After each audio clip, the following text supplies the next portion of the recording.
Welcome to the Science Salon Podcast. I'm your host, Michael Shermer. We post these conversations on average once a week as part of the larger mission of the Skeptic Society and Skeptic Magazine, a 501c3 nonprofit educational organization devoted to promoting science and reason. We depend upon and appreciate your support, so if you find this podcast valuable, along with our magazine and the other projects we work on, please support us at skeptic.com/donate. There you can support our work through a one-time and recurring donations via PayPal, monthly donations via Patreon, a direct donation via Shop Skeptic, by check in the mail, and old school, by phone. To that end, I want to thank everyone who donated to our annual fundraising drive this year, which we depend upon to meet our annual budget in support of our many science education projects. This Science Salon podcast, for example, grew out of our original Caltech Distinguished Science Lecture Series, which then morphed into our Science Salon live events. And now, thanks to technology, we can produce weekly dialogues with leading scientists and scholars on a variety of topics. My guest for this episode is the renowned evolutionary behavioral scientist and Concordia University professor Dr. Gad Saad. Starting with his escape to Canada from war-torn Lebanon, Dr. Saad recounts how he got interested in the study of human nature in general, and consumer behavior in particular, through the evolutionary lens. Why people make the choices they do in the marketplace. Why evolutionary psychology is an equal opportunity offender to both the political left and the right. What's wrong with the blank slate model of human nature? What it means to hypothesize that something evolved for an adaptive reason. How evolutionary psychologists test their claims. The consilience of human knowledge. Epistemological humility. Postmodernism and how it has corrupted the academy. And finally, the vital importance of free speech and free inquiry in science and society. Dr. Gad Saad held the Concordia University Research Chair in Evolutionary Behavioral Sciences and Darwinian Consumption from 2008 to 2018. He is the author of The Consuming Instinct, 2011, Prometheus Books, and The Evolutionary Bases of Consumption, 2007, Lawrence Erlbaum.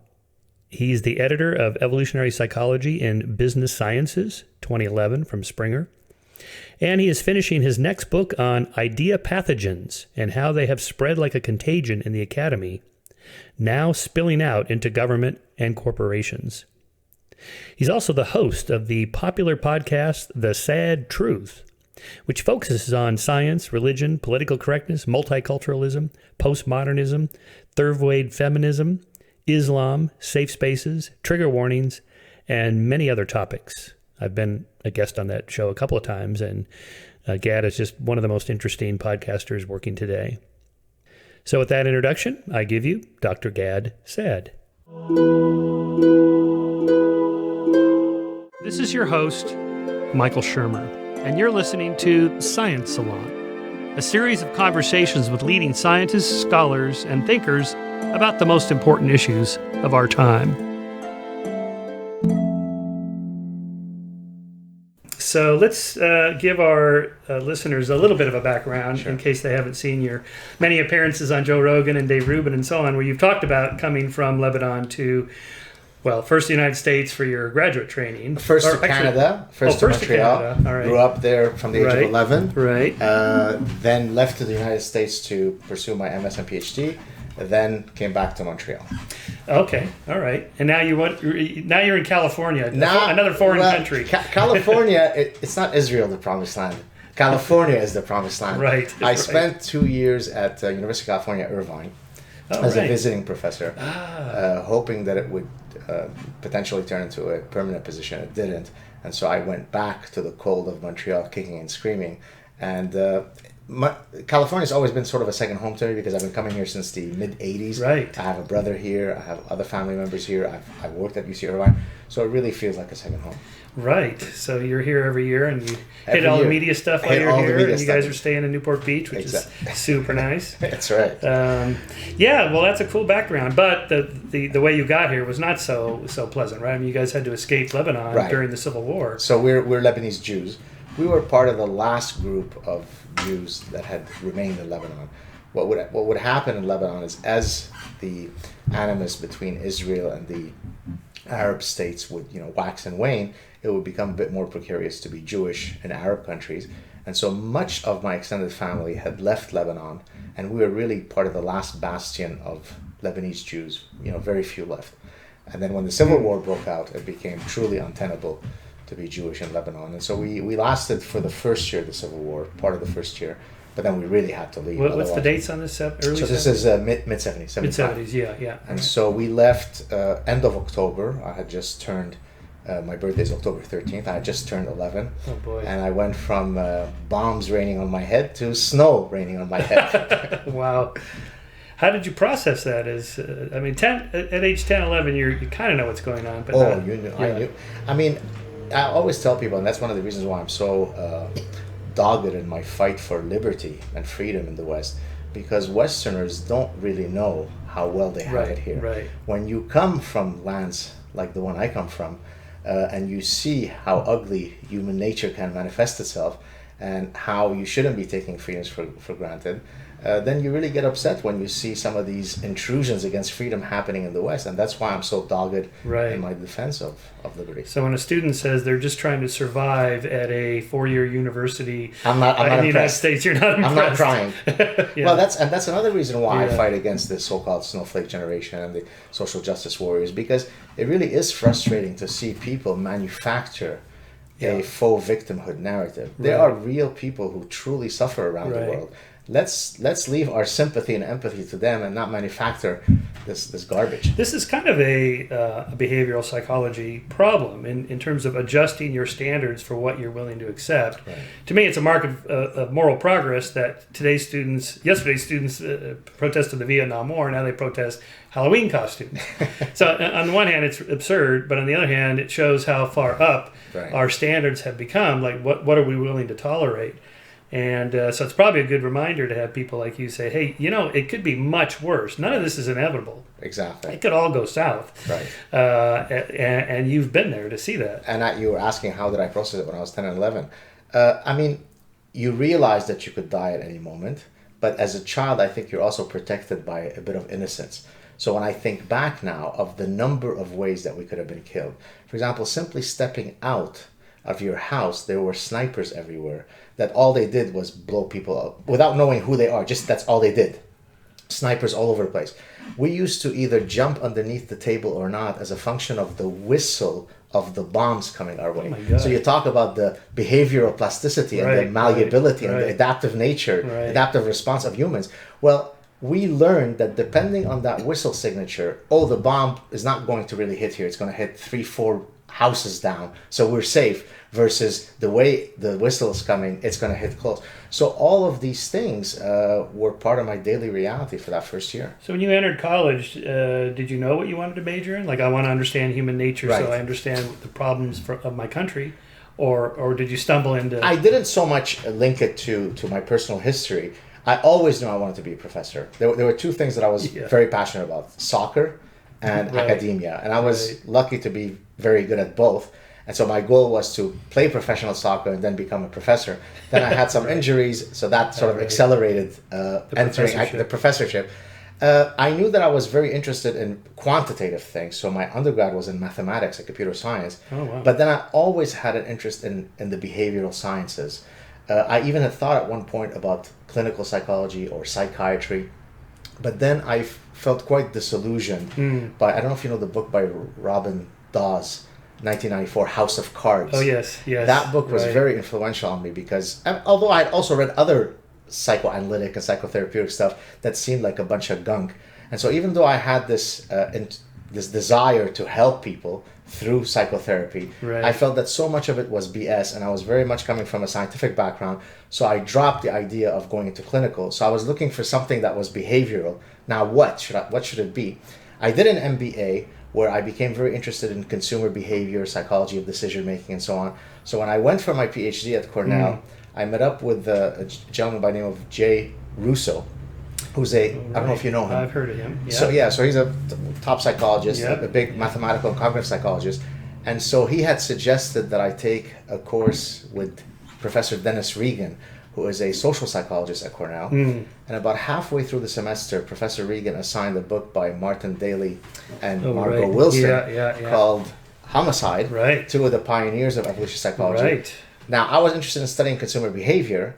I read that book, I have my evolutionary epiphany, and that's where I decided that I would apply that evolutionary lens to the study of decision-making and consumer behavior. Right. That was a book where they quantified that stepfathers were far more likely to be violent. 100 times. That factor is 100 times more predictive of abuse than anything else. Right. And that's the beauty of that Although book. It's quick to point out that most stepfathers do not abuse their stepchildren, but those who do abuse their children are more likely to be step-parents.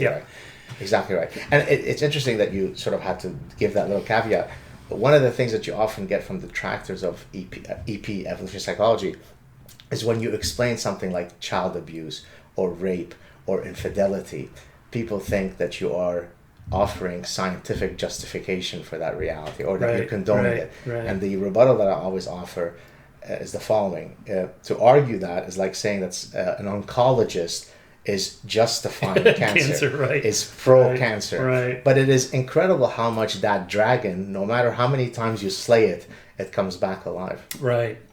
Well, and also in science, we have to explore the exceptions. Like, for example, depression is a predictor for suicide, but most depressed people don't commit suicide. Exactly. And some people who kill themselves or attempt to kill themselves were not depressed. That's right. So, you have to look at the four boxes of the four cells. The four cells. I just did this with movies. It was a talking head on a documentary about haunted horror movies. So these are horror movies like The Exorcist, where something bad happens to the actors, or during the shooting someone's killed or whatever. It's like, okay, but what about all the horror movies where nothing unusual happens?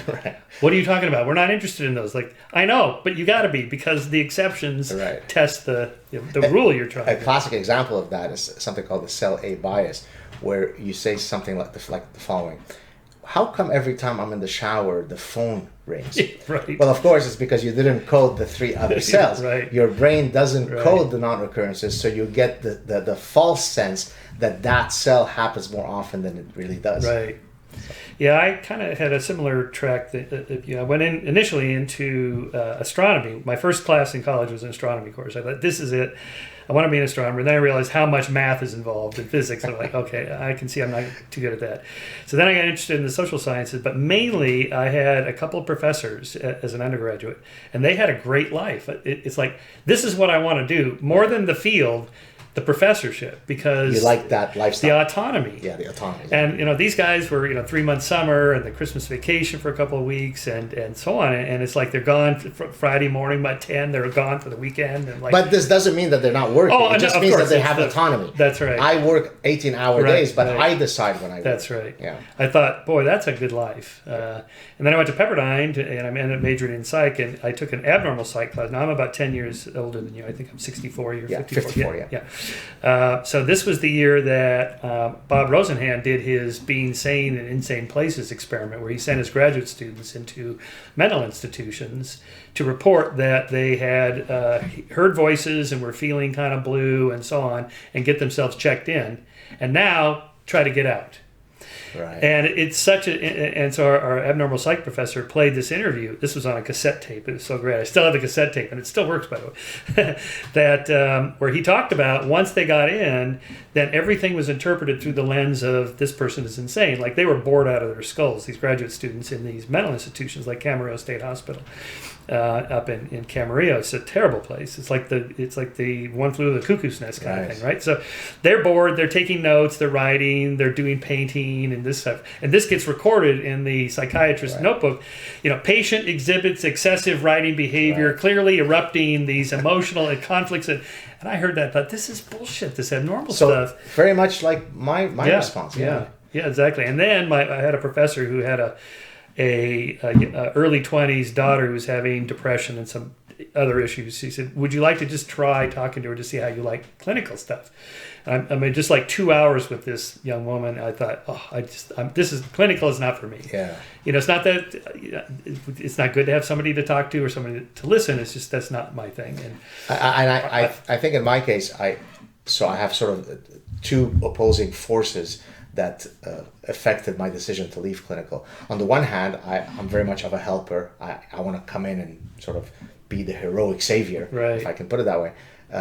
On the other hand, I'm maladaptively sensitive, so that if I see a dog that's being abused on the street, it might ruin the next month. I'll be ruminating about how bad he's feeling. And so I thought that personality trait was probably not a good one to have. I mean, it's nice to be caring, but it's not good to internalize every single problem that you're going to end up hearing every day. That's a quick path to suicide. I think there's a temperament difference between people that go into experimental psych or clinical psych, or whatever the division would be these days, but that's what it was then. And our normal psych professor sent us to Camarillo State Hospital to spend the summer, working as an intern. So I did that. I was just so depressed. It was just like dragging my ass home, wanting to put my head in the oven. And it's just like, I don't know how these people do it. Yeah. Some people do it. Now, to me, I would like, for example, reading about studies of clinical trials on different drugs in psychiatric hospitals. Exactly. That interests me. Yes. But the actual, like, that guy there with schizophrenia, now go spend time with him, it's like, I just can't do it. Yeah.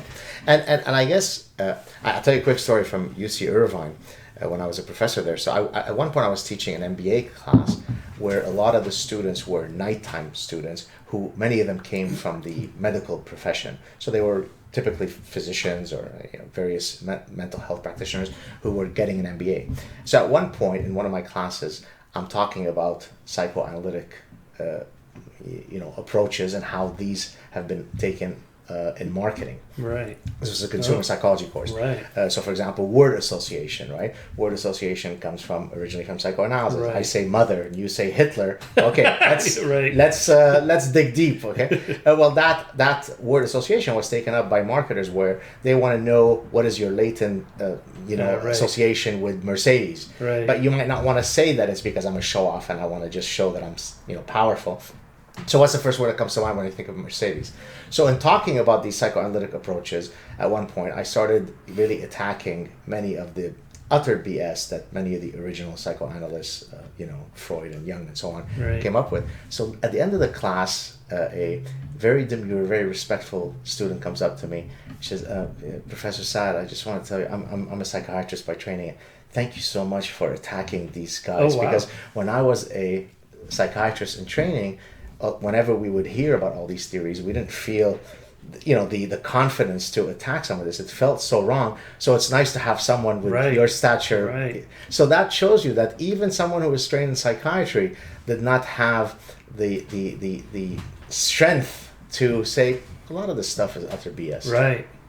On the other hand, when we first started Skeptic here in '92, people started sending me stuff about Thomas Saz.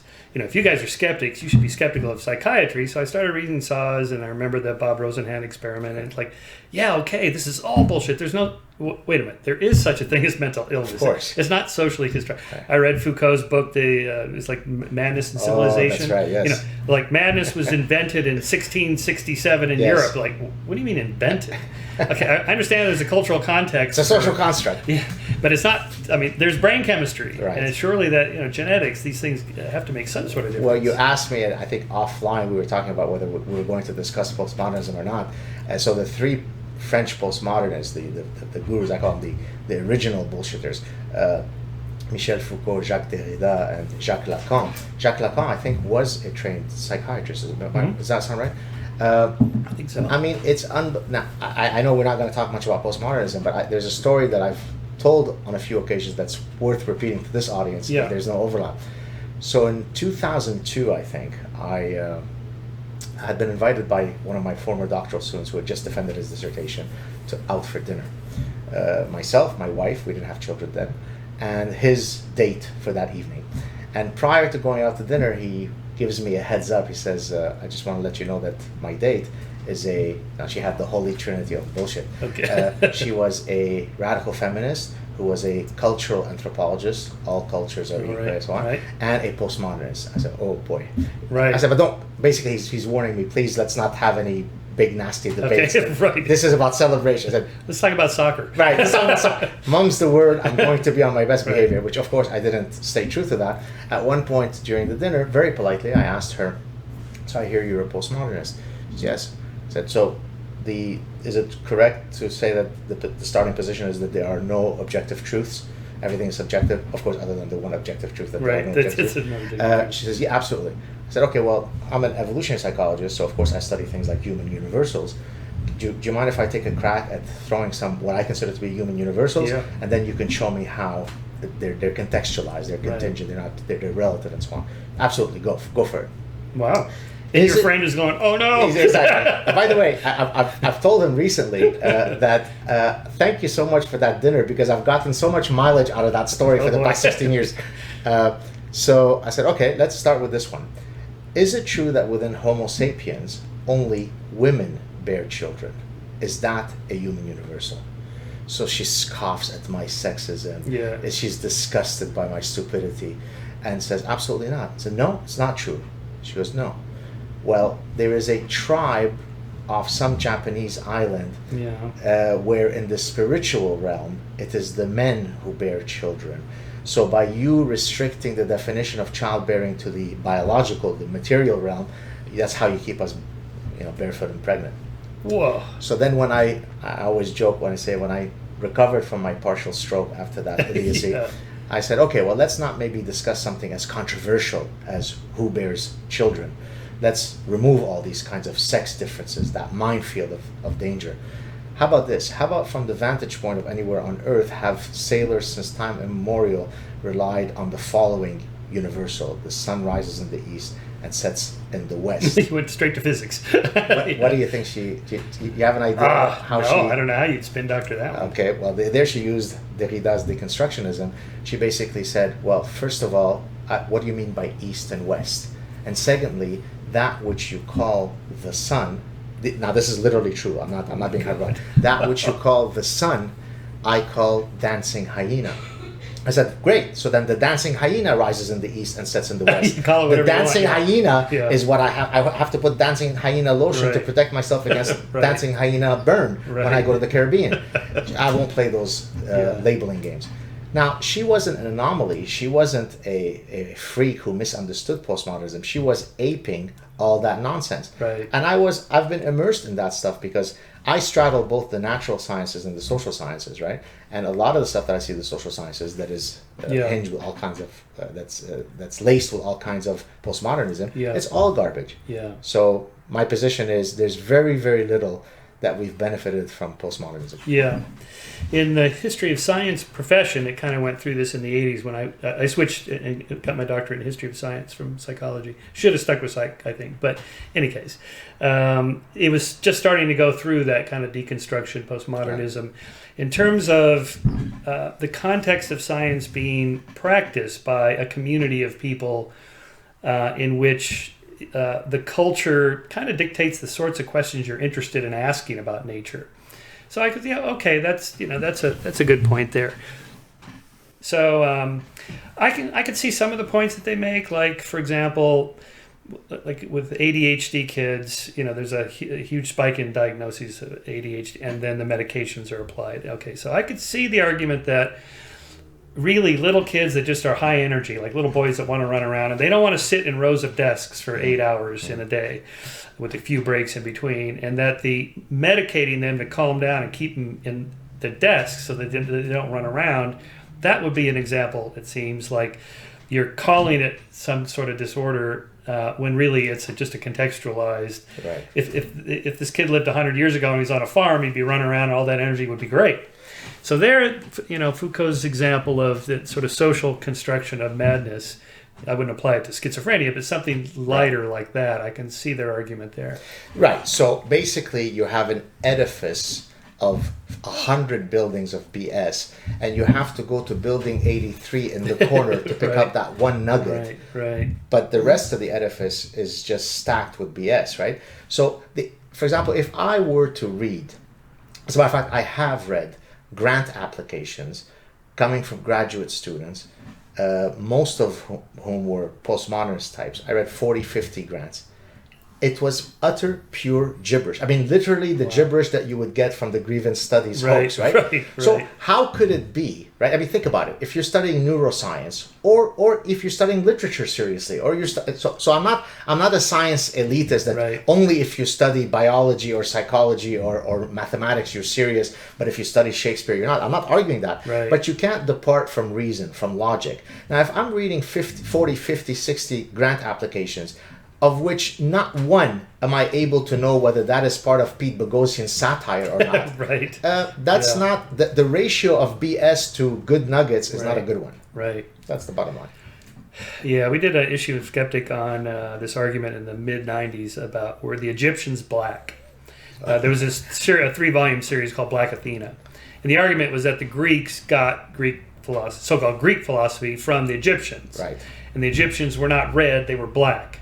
And therefore, Western culture owes its allegiance to black culture. And therefore, it elevates Africa. You know the argument. Of course. Okay, but then I interviewed some anthropologists and archaeologists about this. Only a late 20th century American would ask the question, were the Egyptians red or black?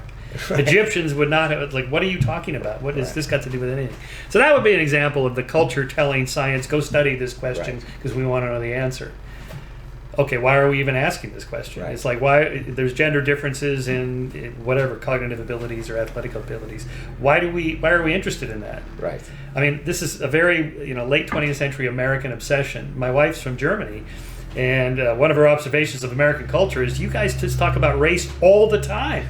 It just doesn't come up in Germany. We talk about the Turks or these people we don't like. Well, it came up about 70, 75 years ago. Yes, that's right. Yeah. In a big way. Oh, but believe me, the Germans are bending over our back. These are the nicest people. We don't want to offend anybody. And hence, Merkel's open the self-flagellation. I'm bad. I want to. So some of that's good. But let's go back to your science. So now you're entering social science. I think when you did this, something like behavioral evolutionary economics was not really on the radar as a big thing. No, absolutely not. So I actually was my first semester, the same semester where I took Professor Regan's advanced social psychology course, where I was exposed to the book Homicide. I also took last year's Nobel Prize winner, who's a professor of mine, Richard Thaler. You had Dick Thaler? I had Dick Thaler. Oh my God, he's now a legend. My pedigree is a pretty strong one, if I may say. So I took Dick Thaler's course, the behavioral decision-making stuff. My doctoral supervisor, Jay Russo, his first paper ever published, if I'm not mistaken, in the late 60s, was with Amos Tversky. Oh, wow. So I was steeped into the Tversky, Kahneman, Thaler stuff. One of the biggest behavioral decision-making groups was at Cornell. And so in my doctoral dissertation, I studied something called stopping policies. When is it that you've acquired enough information to stop acquiring additional information and commit to a choice, right? Contrary to the classical economic idea of I need to look at all of the available and relevant information so that I can maximize my utility. We don't do that, right? When you bought your last car, you didn't look at all of the available information. You looked at some subset of information, and then somehow you reached a stopping decision. I've seen enough. I'm ready to choose the Mazda or the Tesla. Well, I took this idea and I modeled through various experiments these stopping thresholds. So I really came out of that behavioral decision-making, demonstrating that the classical economists are wrong in their thinking. But I started becoming disillusioned with, I'm not sure if I'm the first one to come up with this term, what I call, but maybe someone else has called it also, the violation of the month club. Right? So I haven't heard that. So I don't feel comfortable taking credit for it because I don't know if I came up with it or I'd heard it from someone else. Concept? So the idea basically is that what Tversky and Kahneman did, I'm certainly not denigrating them here. They're giants. I mean, they're off the charts, fantastic.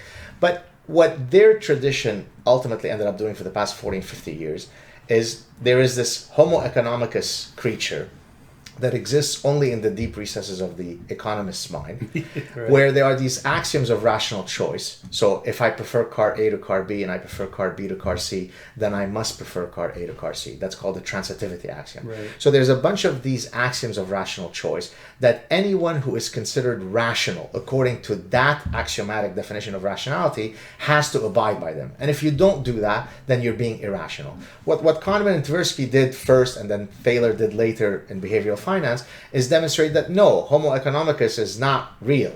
We all violate these tenets. Okay, good. So I argued, maybe somewhat facetiously, that if I were a physiologist or an anatomist, if I spend the next 40 years demonstrating that our liver doesn't function similar to the liver of the unicorn, well, but who cares? The unicorn doesn't exist. Right. I'm much more interested in studying not so much the cataloging of these biases, Right. but rather why has our brain evolved to have the architecture that it has. And that's when I then decided to very much infuse all my thinking with the evolutionary lens. Why would natural selection not create a utility maximizer? You're asking this rhetorically, Yeah. or you're just repeating what I'm saying? No. Oh yeah, that's great. So the classic example would be this. You males have evolved to spread their seeds, so why aren't we all sitting at a sperm bank donating? Right. Well, David Buss, I think you know, Yeah, David I know Buss, David, the pioneer of certainly the evolutionary roots of mating preferences, argued, well, there is no domain general mechanism called increase your fitness. Right. Evolutionary psychologists, and actually I'm so glad you asked this question because it's a segue to explaining what evolutionary psychologists think of the human mind. Evolutionary psychologists argue that the human mind has evolved various computational systems, each of which solves a specific adaptive problem. So find mate, retain mate, avoid predators, avoid poisonous or toxic foods, build coalitions, invest in kin. So this is called the Swiss Army knife metaphor, right? So in the same way that the Swiss Army knife has different blades, each of which serves a specific function that is not transferable to another domain, that's how evolutionary psychologists view the human mind. So there is no such thing as a domain general mechanism called fitness maximize. Right. There are specific Swiss Army knife tools that operate in specific domains. Right. So behavioral finance, you've just debunked the myth of Homo economicus. We're not utility maximizers from an evolutionary perspective. There's no general utility maximizer in our genome or whatever. But so what happens when we have these like competing motives? So I'm standing there before a wall of toothpaste. Some people will look at every tube and look at the price and so on. People like me, I just go through, I like the blue one, boom, and it goes and I'm off to the next one.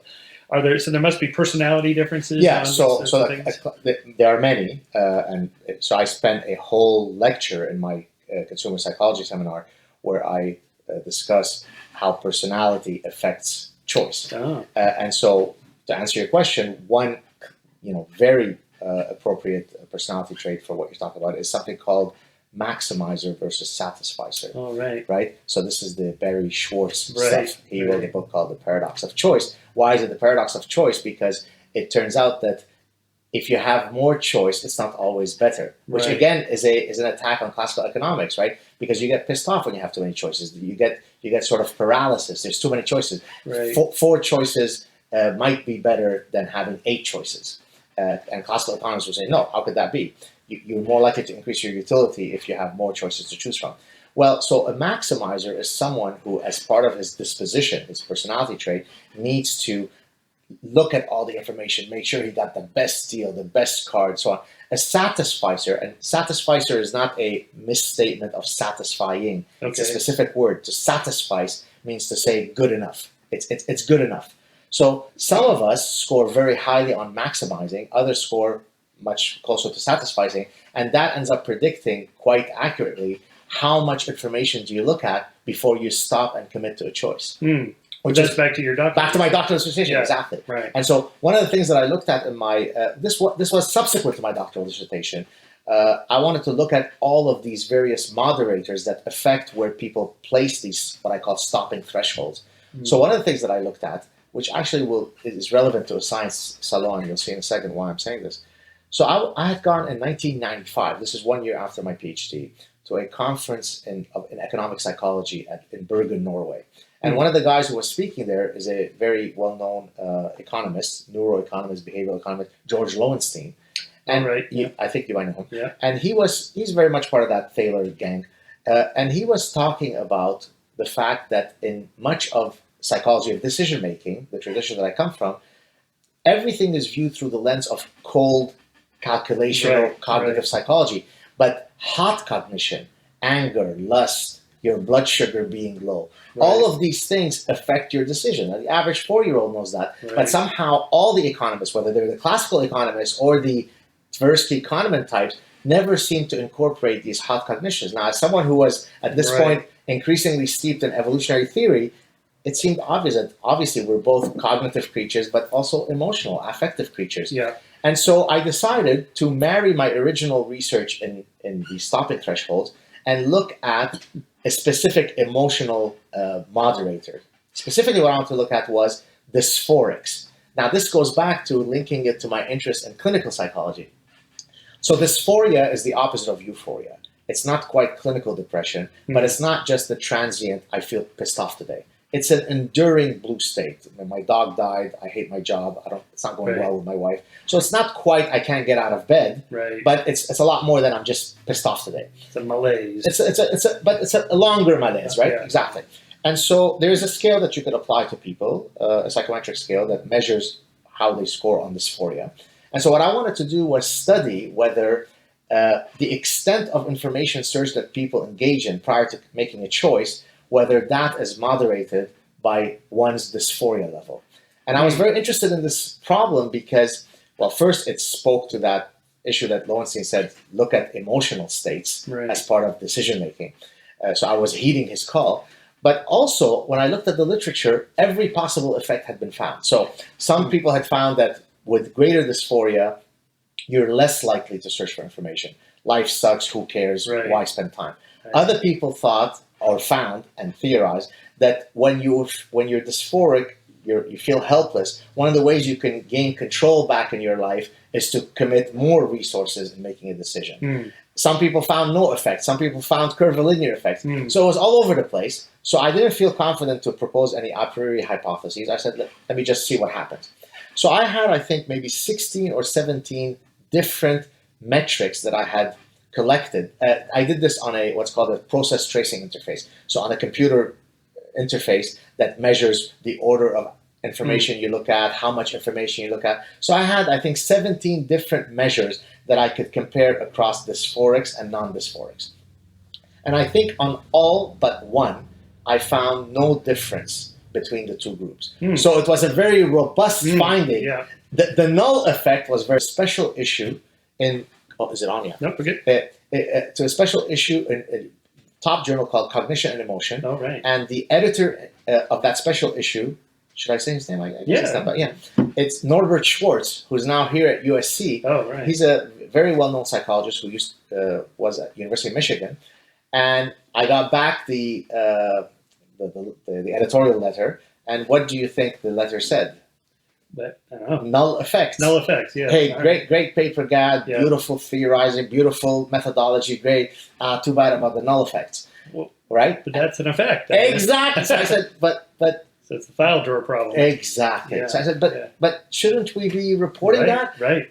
Now, the fact that 16 out of 17 measures, if I remember the numbers correctly, were so robustly non-effect, shouldn't that... Now, if somebody were to do a meta-analysis today on the relationship between dysphoria and decision-making, that study, which yielded robust null effects, would never be captured. Right. And so you'd have a wrong view of the state of the world. It seems like a problem in all of the social sciences. Yeah. I mean, in addition to the replication problem, maybe one of the reasons for the replication problem is that the people that did replicate or were not able to replicate, we don't even know about them. That's exactly right. So the file drawer problem seems to be it's always bothered me in the social sciences. Do you think that there is anything that we can do to try other than this, like a journal of irreproducible results, but instead of it being a joke, it should be a real journal. Yeah. I think some people have tried to make a go of that.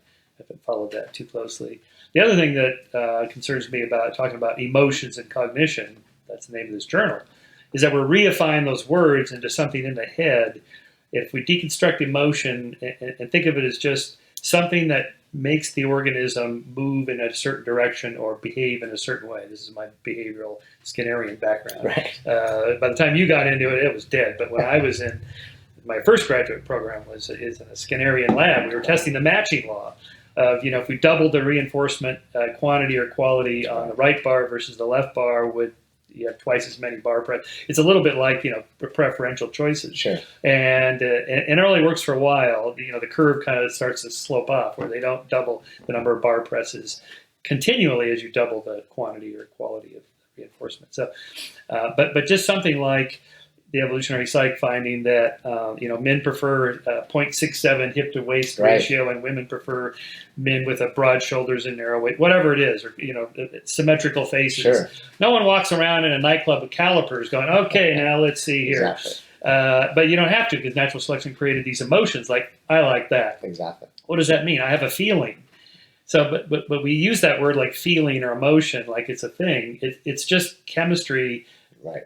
Pushing the organism to act a certain way. Right. And so cognition would be just another kind of form of that. Well, so you're talking about thinking versus feeling, cognition versus emotion. Yeah. So there's a quote which in the current version of my forthcoming book I have of yours, where it's a quote from your book, I think from the year 2000, where you're talking about the start of a debate you're having with some guy from Biola, where he says you either believe in Jesus or you don't. You either this. It's binary stuff. Right. And then you say there are people who finish the. Well, I think there's only two type of people. Those who make exactly. Yeah. And so the reason why I use that very succinct and beautiful quote is so there's a term that I've coined, epistemological dichotomania. What I mean by that is viewing always the world through these binary forces. Right. In many cases, these forces are not clashing with each other. Right. In many cases, they're false dichotomies, nature versus nurture. Right. And so for all sorts of reasons, this penchant to always view the world through this epistemological dichotomania lens really limits us. But I think people succumb to it because it's a nice way to do factorial designs, right? And experiments, right? High, low, high, low. Now you've got a 2x2 design, right? But the world is not oftentimes as simple as a two-factor model. Right. Yeah. I know. It seems like, Dawkins calls this the tyranny of binary thinking or something. Is that right? Something like that, where, it's like recent talks about the ending of poverty. No one will be impoverished by 2030. Well, how do you define that? $1.90 a day or less, you're impoverished according to the UN. Right. So if everybody, at the lowest end make $2, there's no more poverty. Yeah, but making $2 a day isn't really not impoverished. You're just barely. Right. Okay, the problem is it's a continuum. Right. It's not a binary category. Here's poverty, here's prosperity. Oh, look, you're making $2.10 a day. You're in the prosperity category. Right. Dude, I'm not. Right. Very good. So that's, I think always an issue there. Maybe I could go back to your waist to hip ratio example. Because that speaks to something that we briefly talked about offline. I remember saying, hey, let's talk about this. Nomological networks of cumulative evidence. That's super interesting. What is that? So Darwin, and you know this better than most, Darwin was the original guy, although he didn't use the term nomological networks of cumulative evidence, was the guy who, in building his evidence for theory of natural selection, he spent several decades collecting information stemming from radically different sources. So there are these different puzzles, which when you put them all together, it becomes incontrovertible that what he's saying is veridical. Well, now let's apply it in the current parlance. So these nomological networks of cumulative evidence. So I published a paper in 2017 where I was talking about the epistemological method of EP, not methodology, running surveys or experiments. How do you actually generate knowledge when you have the evolutionary lens? And so there were three elements. Maybe I can sort of quickly go through them. Yeah. So number one, evolutionary theorizing differentiates between two units of analyses, the proximate level and the ultimate level. Mm-hmm. Most scientists, regrettably, only know of the existence of the proximate level. The proximate level is the how and the what of a phenomenon, right? How does diabetes work? Right. I mean, literally, what's the mechanism? Okay. Most Nobel Prizes have been won at the proximate level. There's nothing wrong with that. Right. much of science will operate at the approximate level. There's this additional level called the ultimate level, not ultimate in that it's superior. It took me a while to recognize that one of the pushbacks that I was getting is people were misunderstanding the word ultimate as though it were somehow an epistemologically supremacist statement. It's not. Ultimate in the Darwinian sense, in the ultimate causation sense. What's the Darwinian why for why that mechanism, that morphological feature, that behavioral signature has evolved to be of that form? Right. And so you need both levels of analyses to fully explain a phenomenon. Right. Okay? They're not competing against each other, right? So that's one thing that evolutionary theory offers you. Secondly, evolutionary theory, and I noticed here you've got a Skeptic magazine with E.O. Wilson, Consilience. Yeah. Consilience is where I live and breathe, right? Yeah. My brain thinks in a synthetic way, in a consilient way. Evolutionary theory allows you to build what I call consilient trees of knowledge, right? You start with a fundamental principle that is now inviolable. Right. Then you have middle level theories. Then you have general phenomena. Then it leads you to specific hypotheses. So the knowledge that is reaped from evolutionary theory is organized in a beautiful tree of knowledge. That's why physics, chemistry, and biology seem to have more coherence. Not because a physicist is smarter than a sociologist. It's because a physicist operates within a consilient framework, right, whereas a sociologist doesn't. Two social scientists can't even agree whether biology matters in human affairs or not. So the starting point, you're already bifurcating into parallel universes. Yeah. But there are no chemists who are for the periodic table and against the periodic table, right? So that's the second thing that evolutionary theory does, is it provides you with this potential to create consilient knowledge. But thirdly is these nomological networks of cumulative evidence. So this is a completely different way of thinking. So if I want to demonstrate this, I thought of it because you mentioned the waist to hip ratio. If I want to prove to you that the hourglass figure is an adaptive preference that men hold, the question then becomes, what is the information that I should gather to, are we good? Yep. What is the information that I need to gather so that I could convince you in an unassailable manner that this is truly an adaptive preference? Yeah. Okay. So then what I'm going to do is I'm going to build a nomological network of cumulative evidence. So in the center of this network will be the hourglass figure. Then I'm going to get you boxes of evidence stemming from completely different paradigms, different cultures, different time periods, different frameworks, all of which, when they put them together, makes it unassailable. So let's build that nomological network for waist to hip ratio. Yeah. Okay. So we get medical data that shows that women that have that hourglass figure are healthier, are more nubile. Well, that's the evolutionary stuff, right? I mean, that is literally demonstrating a link between fertility and your phenotype. That phenotype. Well, we could look at theoretical data that says, look, men and women have evolved, preferences that are sexually selective. So certainly the theory box is ticked.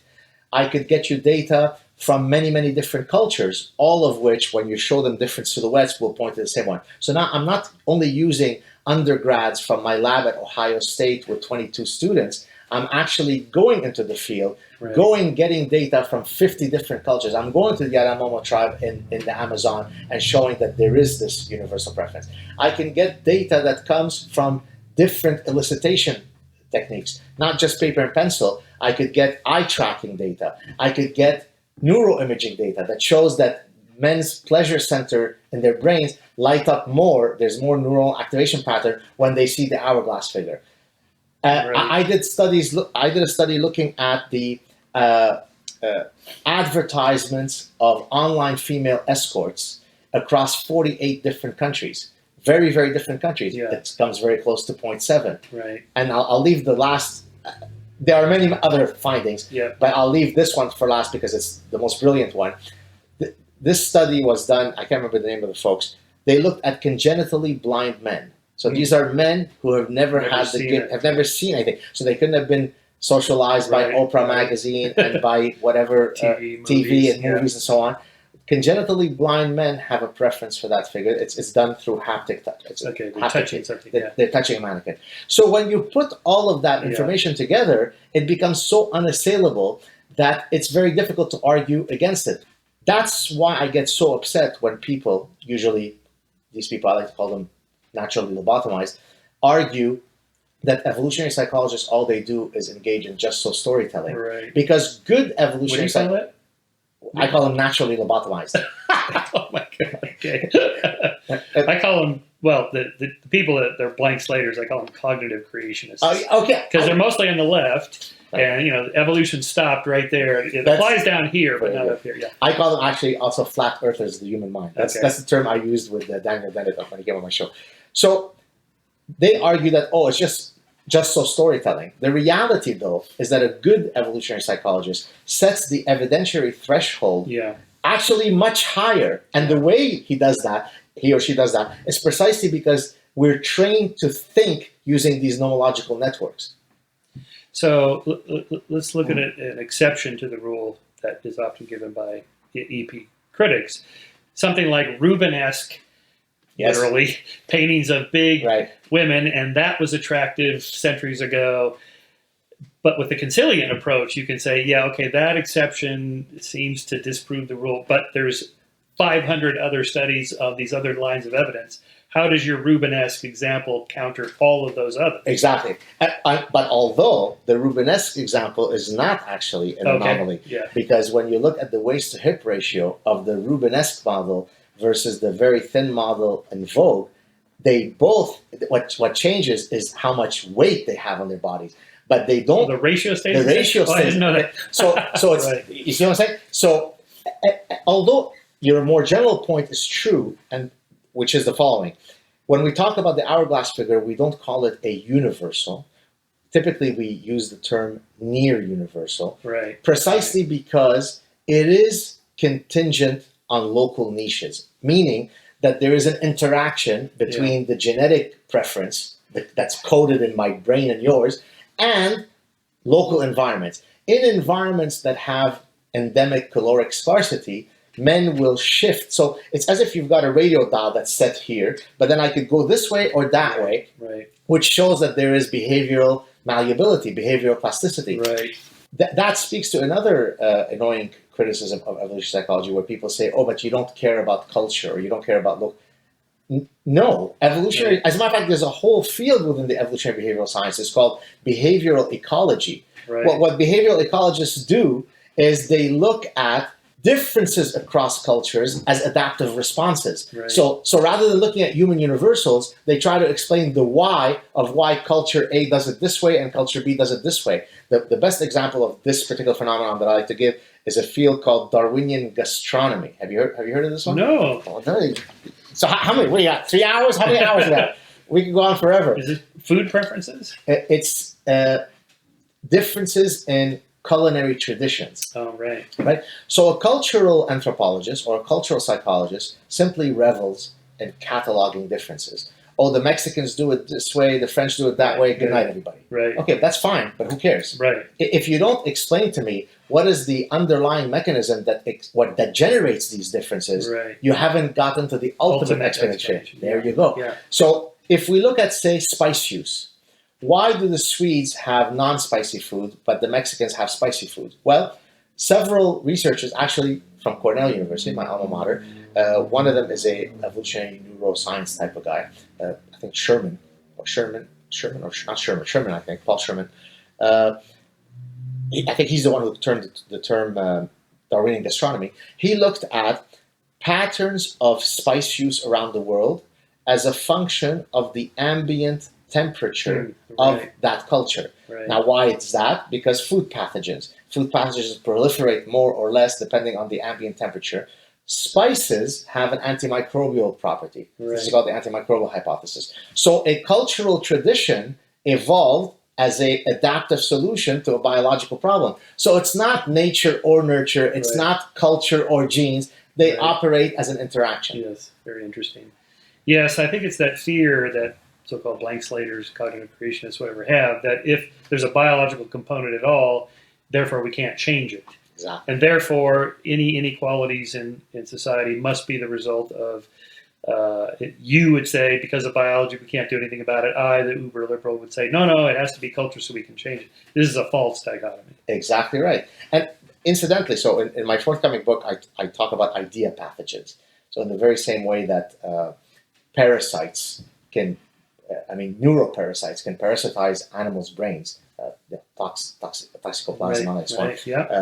So for those of you who don't know, this is the classic example of such a phenomenon where if a mouse is infected with this parasite, it loses its innate fear of cats, which is not a good thing. But there are many other such examples, and they're incredible because they really border on the science fiction.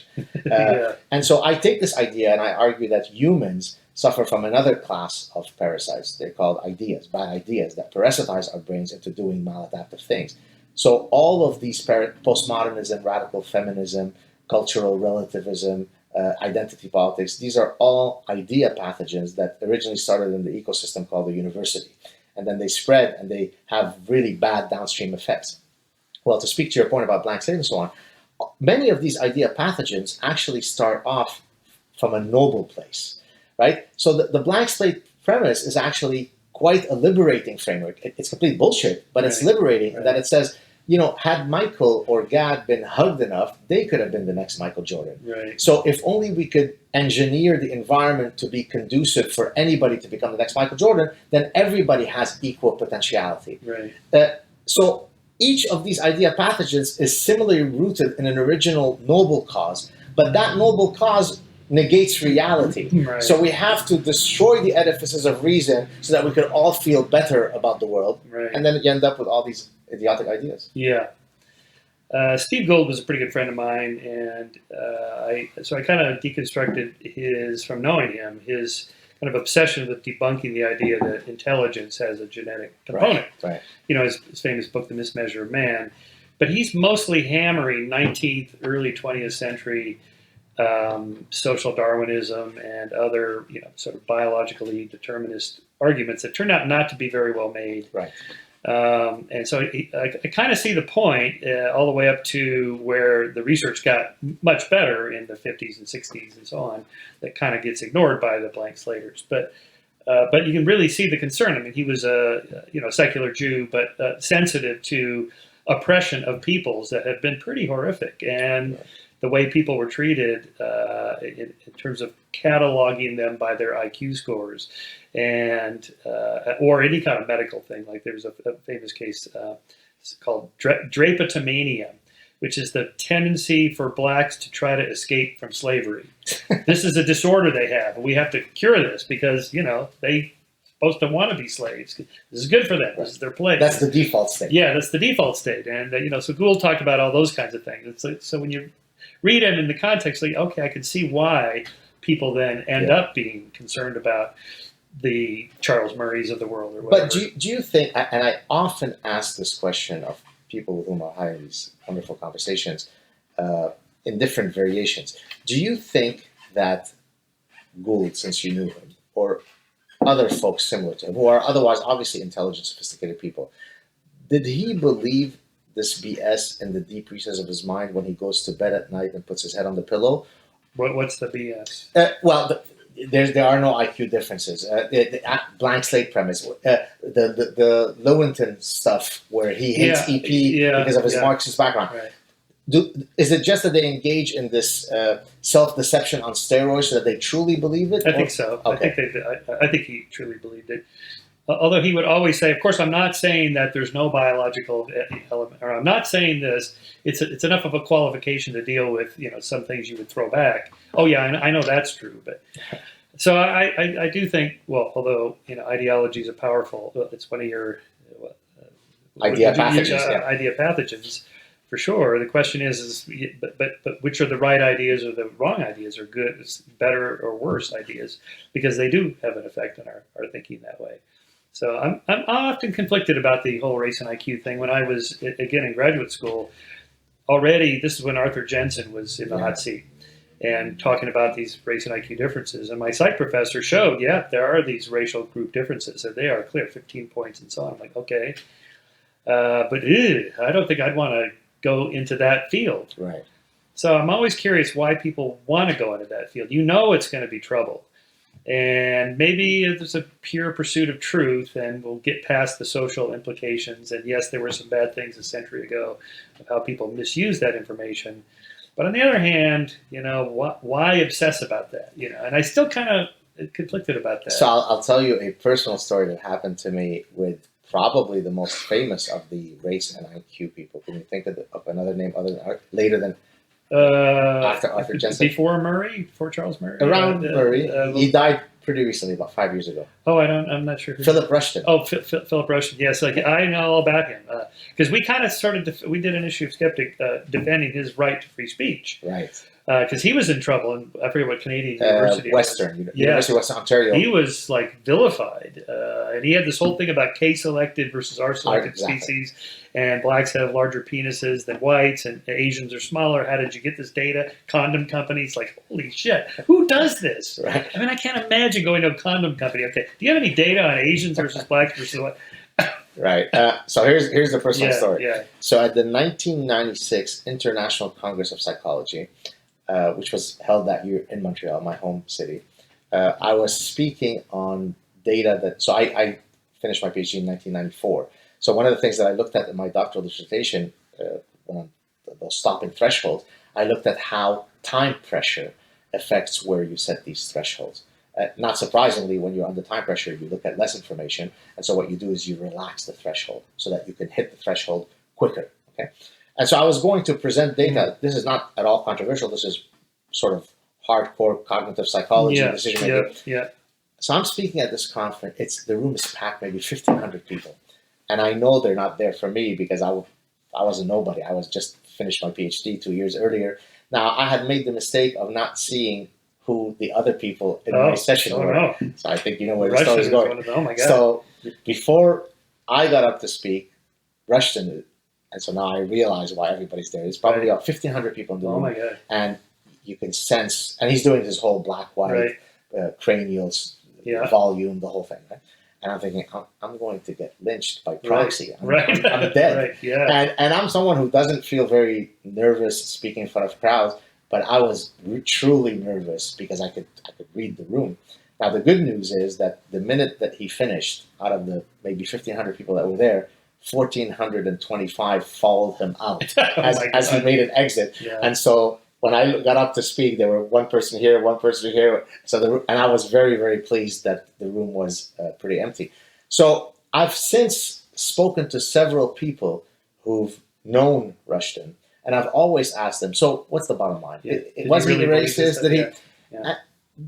The general feel I got back from them is, and I can't vouch for the veracity of the secondhand information, is that no, he was a purist. And he thought that this was valuable information. That there's no theoretical reason to presume that there shouldn't be selection pressures on and theoretically speaking, there is no reason to presume that, right? Right. And therefore, I'm doing the research. I never heard from any of the people who knew him well. No, believe me, deep down inside, he was a KKK guy. Oh. So I don't know. What do you think? No, I've never heard that either, and. It's irrelevant, but socially we want to know. But no, I've never heard that he was, and I know Charles Murray too, and I don't think he's a racist at all.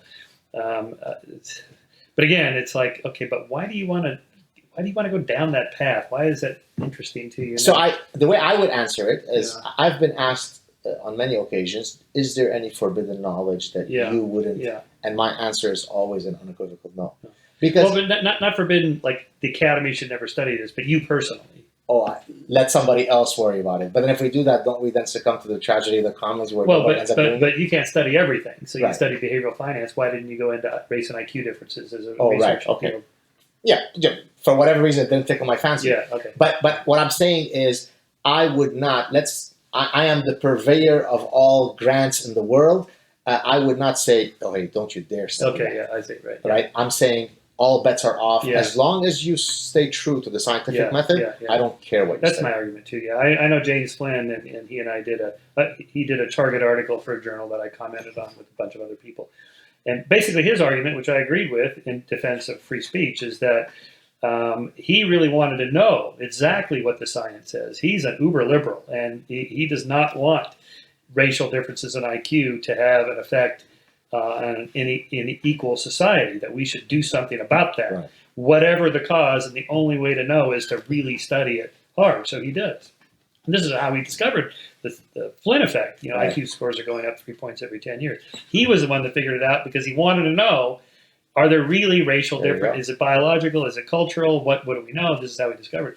So in a way, I mean, his argument, just somebody should do it and put it out there, and no holds barred, unless but we can still have our ideologies, our social attitudes, right. Which should hold and stand regardless of how the science comes out. So right. I believe that people should be treated equally under the law, regardless of their IQs. Right. So it comes out this way or it comes out that way, it's irrelevant. We still think people should be treated equally under the law, and this is why I think we have to keep them separated. Right. Anyway, that's my counter argument to that, and I even think, like with the Holocaust deniers, David Irving, let him publish his stuff. Give him a platform. I did several times in Skeptic. Here's his arguments, and I steel man him. Like, all right, David, give me your 10 best arguments why you think the Holocaust didn't happen, or whatever it is you think, and then just swat them down. End of story. Next, right? And as opposed to what he likes, I know this, because I know David, he likes to be suppressed. So he goes, see, I'm onto something. Right. The traditional enemy, which is the Jews. And of course, there's the Jews who are suppressing it. That's right. Well, listen, when people ask me where I stand on free speech, the way that I demonstrate that I'm a true free speech absolutist is I actually give the exact example of the Holocaust deniers. When I was a doctoral student at Cornell, at the time, I can't remember his name, but we could probably easily find it. There was a gentleman who was going around to all of the top universities speaking about the data showing that the Holocaust never happened. And I actually support his right to be a Holocaust denier. I'm Jewish. So by definition, it is almost inconceivable to find something more offensive than telling a Jewish person that the Holocaust never happened. And I support your right to be an idiot. When that's right. Your right to be an idiot. Exactly. When Satoshi Kanazawa, do you know who he is? No. Satoshi Kanazawa is an evolutionary psychologist who had a bombastic, I say had, you'll see in a second why I'm saying in the past tense, he was a Psychology Today blogger who had a huge following on Psychology Today.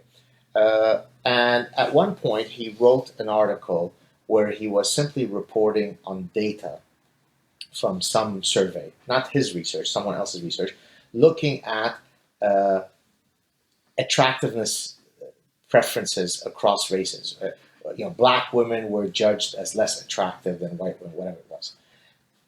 Okay, maybe he didn't use nice language. Maybe the title that he used for clickbait purposes was a bit obnoxious, but there was unbelievable furor against him. People not only thought that he should be removed from being a columnist at Psychology Today, but that they should revoke his tenure at the London School of Economics because he's a rabid racist. He's a Japanese guy, so he's not a white supremacist from Arkansas. Right. So he's a person of color.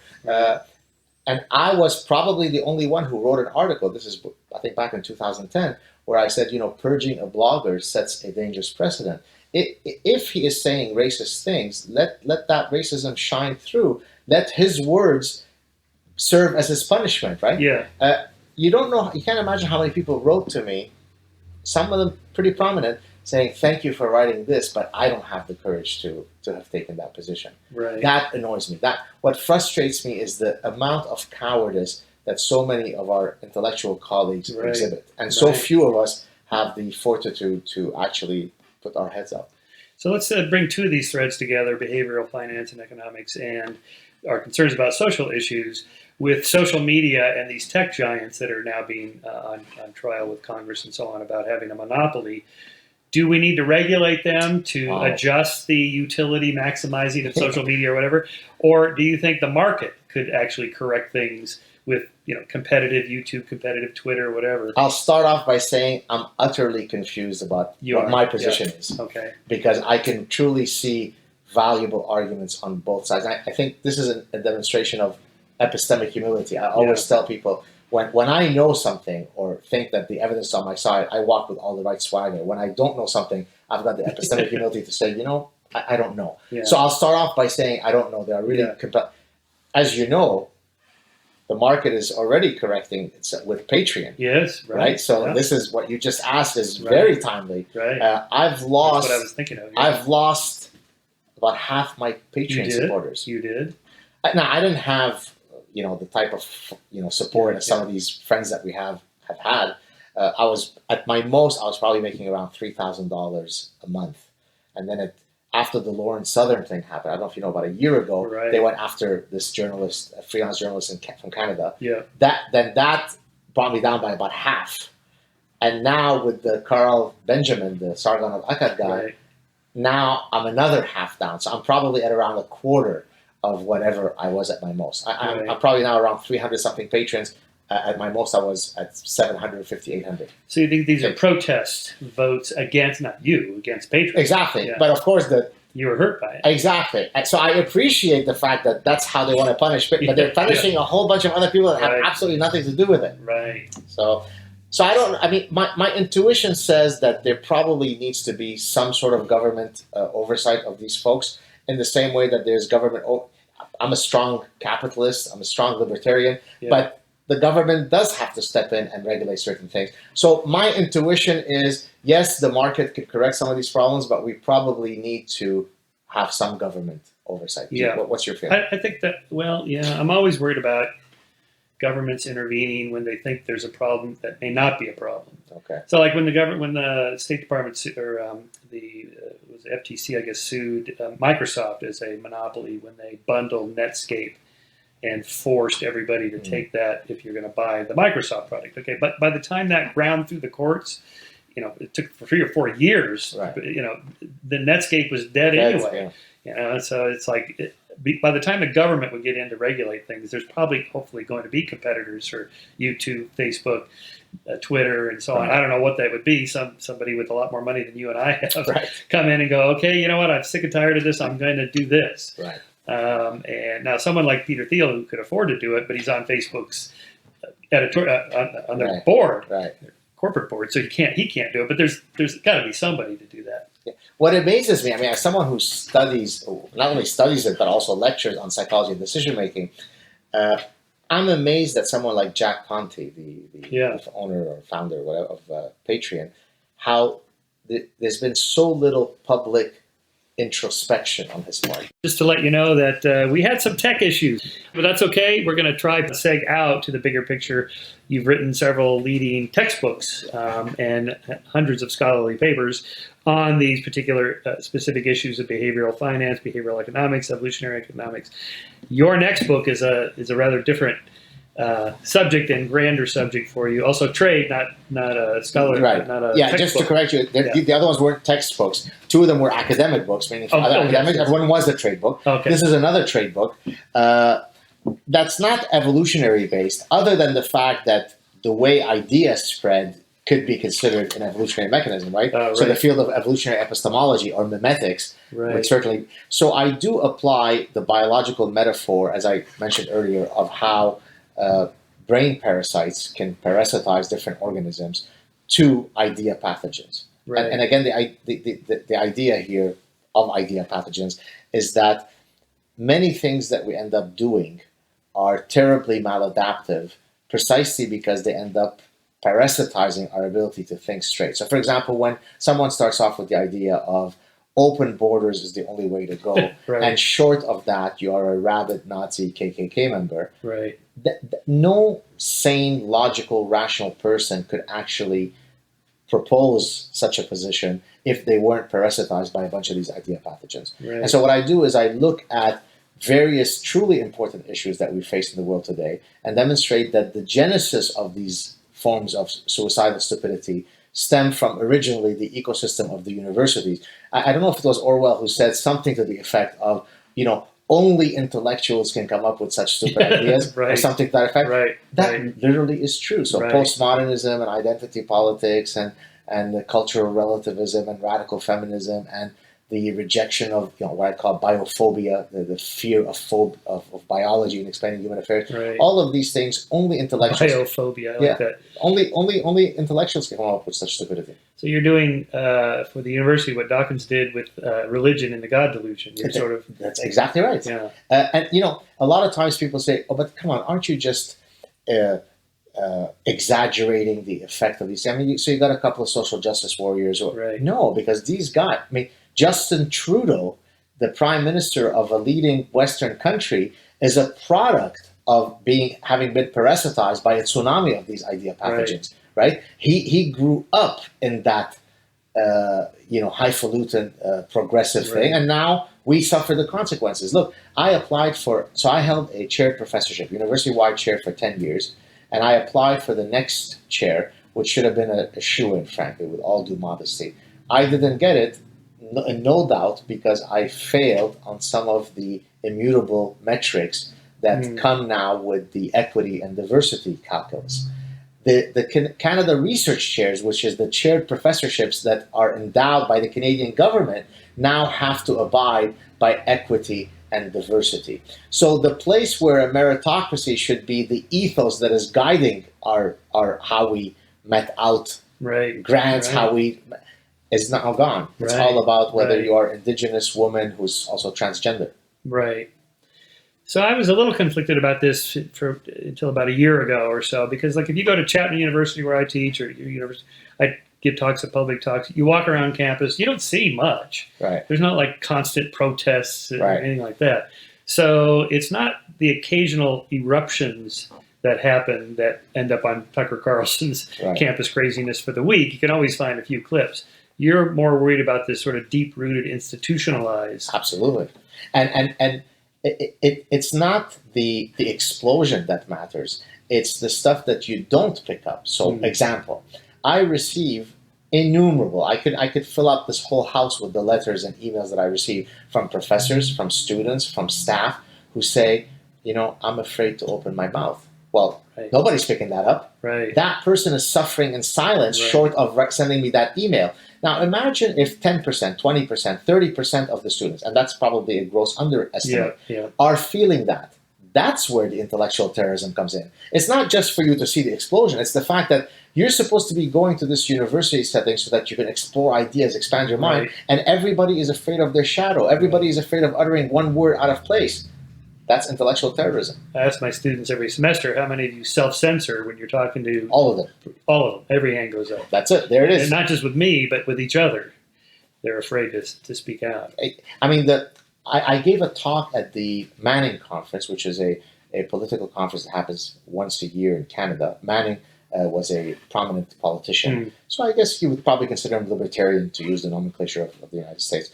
And so I spoke at the Manning Conference on these campus freedom of speech issues. All I did for my talk is read emails. You did? That's all I did. No, I didn't give the identity of the person. Right. I removed any identifying things. If they said I work at this lab, or I removed that. All I did was read that. And I asked people to simply imagine if what I was reading was coming from Canada and the US or from North Korea. Right. You couldn't tell where it's coming from. Right. That's the level of fear. So a guy will write to me and say, I work in a cognitive science lab, and my professor found out that I said something nice about Trump, and now my name has been removed from a paper. What? Right. I mean, right? This is not hyperbole. This is if it's only happened to one person, that's already a disaster. Right. And it's not one person. It's professors writing me saying, how do you have the courage to speak the way that you do? I'm afraid to open my mouth in a departmental meeting. Well, I want all those people to have a voice. In a way, this is even more dangerous than religion, because we've mainly tamed the bad parts of religion, with a few exceptions here and there. But secular universities and the academy is pervasive everywhere.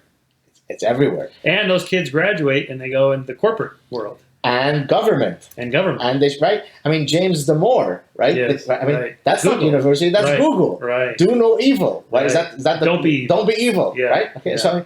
So it's not hyperbole, it's not exaggeration.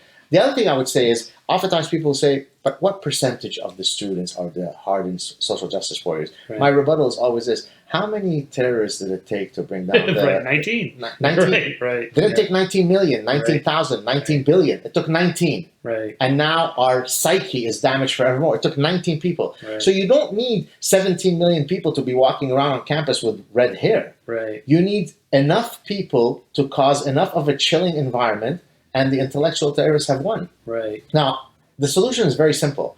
If everybody would simply speak, I know it sounds obvious, but diffuse the responsibility onto many people, not 4 of us speak. Right? You could probably count on 2 hands the number of professors who are still professors who speak out. 2 hands is probably maybe too many. Maybe 1 hand. Right. That's not right. right? Yeah. And I don't need your private support. I don't need you to send me a letter. I mean, I like it, thank you, but I don't need you to send me a letter, you're such a hero, Professor Saad, but please don't release my name. Once you say, please don't release my name because you're supporting me, you're part of the problem. You're a coward. Right. Yes, although I can see why people who are, have a family and need an income and they're afraid of getting fired. I didn't get many jobs in Southern California, the promised land, because of my... So people think, oh, you have tenure, you're Superman, you're bulletproof. All the death threats that I received would not go away because of tenure. So people think, you have tenure, I was going to shoot you. Exactly. Yeah, I'm about to behead you. I'm an Islamist who's about to behead you. You got tenure. I can't touch you, man. Right. Last year, in fall of 2017, the number of threats that I was getting was so high that when I was coming to the university, I was being escorted by security. Wow. They would lock the door from the outside so that people can go out but couldn't get back in. Right. I would go to the university feeling so worried, am I going to be picked up, live long enough to be picked up by my wife? When my wife would pick me up, I'd feel an incredible existential relief that I made it through another week. Right. We had to file a report with the Montreal police. Tenure didn't protect me there. Right. So it is so, if nothing else, obnoxious for people to say, but of course you could speak, you're tenured. Right. Believe me, the costs that you bear are quite high. Yeah. And I bear them because I can't go to bed at night and feel good about myself if I keep my mouth shut. And I wish more people would feel the same way. Now, to what extent is it ideology bubbling up into the corporate world and government agencies? We have to do the following and having training programs and fire these people and have these rules so we don't get sued. I think it's a bit of both. I think they're not mutually exclusive. But again, I think the patient zero, right? To continue with the biological metaphor, right? The disease spreads at some point somewhere, and there's a patient zero of AIDS, right? Well, the patient zero of idea pathogens is the universities.